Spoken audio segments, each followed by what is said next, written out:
কালকে তো সোনার অন্নপ্রাশন, আর আজকেই দেখো মা আর বাবু চলে এসছে বিকাল বিকাল। তো আমিই বলেছিলাম আসতে, আর এসে দেখো এখনও শাড়ি জামা কাপড় ছাড়তে পারিনি।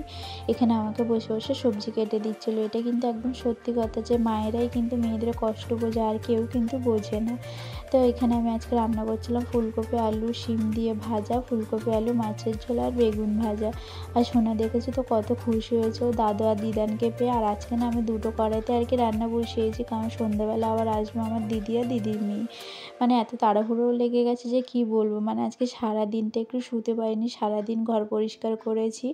তো তারপরে আবার এসছি 3টের দিকে রান্নাবান্না করতে। আমি আবার আজকে একটু স্টেশনে যাব সন্ধ্যাবেলা, তাই জন্য ভাবলাম যে বেলায় বেলায় রান্নাবান্নাটা করে রাখি। জানো তো অনেকদিন আইব্রো করা হয় না, তাই জন্য ভাবলাম যে আজকে একটু পার্লারে যাব। কালকে যেহেতু সোনার অন্নপ্রাশন, একটু তো সাজুগুজু করতেই হবে।